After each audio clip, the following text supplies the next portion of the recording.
Thanks very much for staying with us. Time now for Eye on Africa with me, Georgia Calvin-Smith. Tonight, several people are killed in violent protests in Central African Republic's capital as clashes erupt between peacekeepers and those calling for them to do more to combat militia in the country or leave. Also, the death toll from last week's train wreck in Cameroon rises to 79 as the country marks a day of mourning and anger against authority grows. And in Mauritius, a love of horse racing unites communities. Thousands flock weekly to the Champ de Mars racecourse to keep alive a colonial tradition founded back in the 1800s. But first, at least 3 people were killed and several injured in violent protests in Central African Republic's capital on Monday. Clashes broke out between peacekeepers and armed men in Bangui as demonstrators gathered to call for UN troops to either step up efforts in keeping the peace or leave. Bangui residents took to the streets and demanded that the UN mission leave the country. They say it's not doing enough to stop a recent upsurge of militia violence outside of the capital. Protesters called for a general strike. Tensions ran high, shots were fired, and several people died on Monday. Our brothers and sisters are dying in the provinces despite MINUSCA being there. We don't know what they're doing here. I'm from this country. In my district, it's peaceful, but in the rest of the country, my brothers are suffering. That's why I support this general strike. The organizer of the protest had a clear message for MINUSCA, the UN mission which has 10,000 soldiers and police officers in the country. We ask the UN Security Council to withdraw its peacekeepers from our country. They're doing the opposite of what they were supposed to do here. The UN rejected the accusations and said the national army was not yet ready to defend its people. Constitutional order only returned this year with the election of Faustin Archange Touadéra, but he is struggling to restore peace across the country following the civil war that started in 2013 after the toppling of former President François Bozizé.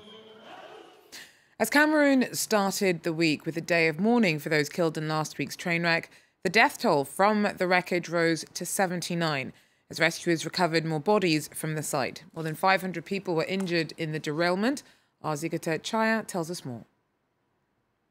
In front of administrative buildings, flags were at half-mast. A national day of mourning, 3 days after the tragic train accident. A day of meditation and black outfits. A very sad day for me and for all the people of Cameroon.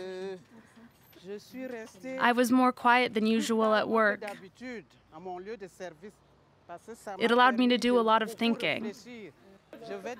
I'm going now to church to pray for the victims' souls to lie in peace. Some few kilometers away from the town center is one of the reference hospitals where for the past 48 hours, people of all ages hurried to donate blood for the injured, among whom Zora, a student from the School of International Relations. I'm here today because I was very touched by what happened last Friday at Eseka. It was a terrible accident. And the images that I saw touched me, touched my heart. So I think that this is the least I can do to help those who survived the accident but who are in very bad shape. National solidarity in favor of the victims as the death toll still continues to raise many questions. Authorities talk of 79 dead and 600 wounded. These figures are highly contested by this gentleman who happened to be one of the first witnesses of the accident. When we talk about what we've been listening to since yesterday, I've witnessed the facts live. I've seen between 50 and 55 bodies. We've reached over 150 bodies now. Cameroon authorities have ordered for an investigation that will help to situate the cause of this tragedy. That report by Zigata Chaya there. At least one person has died and around 200 have been injured after 2 trains collided in South Africa's Gauteng province. The crash happened on Monday on the rail split of one of the busiest routes through the country's economic hub. Thousands of commuters take the journey between Ekurhuleni and Johannesburg daily. Well, Burundi's banned 9 rights groups in its latest crackdown on dissent. Several NGOs have had their permits withdrawn on the grounds that they've tarnished the country's image. Amongst those targeted was the Association for the Protection of Human Rights and Detained Persons, a group run by Burundian rights activist Pierre Claver-Mbonimpa, who survived an assassination attempt last year and left the country for Europe. Now, Burundi struggled with instability since 2014. That's when President Pierre Nkurunziza first announced that he'd be running for a third term in office.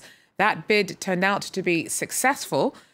Claver-Mbonimpa was amongst those who say that Nkurunziza's move was unconstitutional. Julia Steers has more on the government's crackdown on dissent.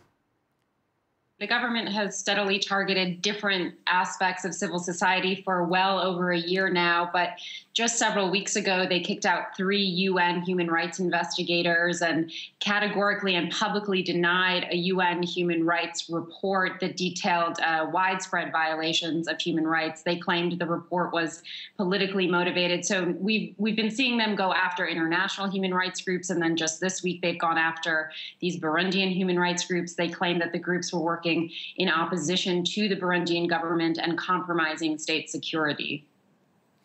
And a journalists' union was also suspended on Monday. From what you've seen in the capital, what was it like working on the ground there at the moment? It's an incredibly difficult situation to navigate on the ground. The government is really pushing the narrative that it's back to normal, but in the capital, people are really living in fear of persecution and in a very repressive climate. Just in the last 4 days of reporting there, I was stopped several times by police.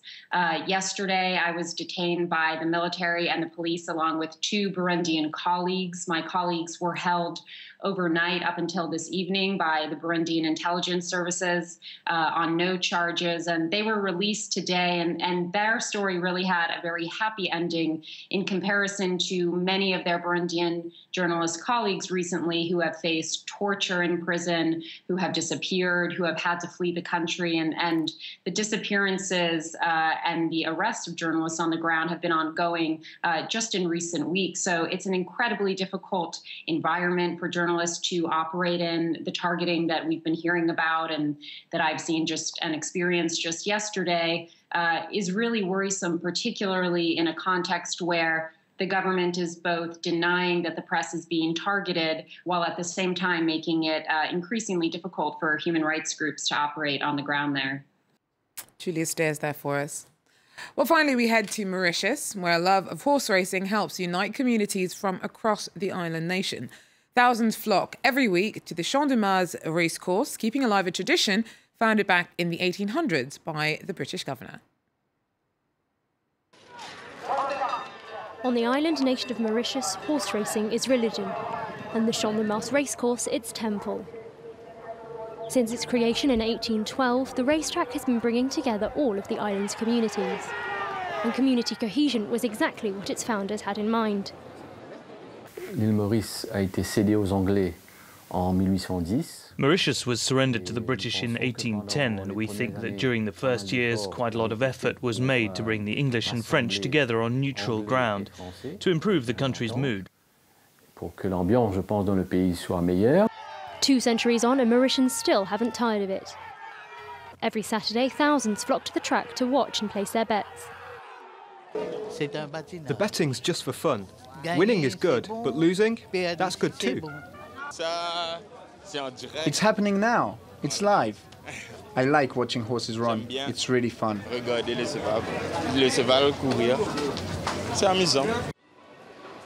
The Turf Club houses 12 stables and over 350 horses and holds 4 major races a year. Mauritian high society occupies the stands, while poorer spectators stand trackside for free.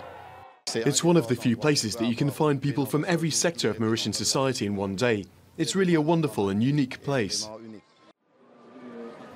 Mauritius has strengthened security throughout the country after a spate of terrorist threats earlier this year. In such a multi-religious and multicultural society, it needs traditions like this for stability as much as sport. Well, that's it for Eye on Africa. Thanks very much for joining us. Please do so again if you can. Take care.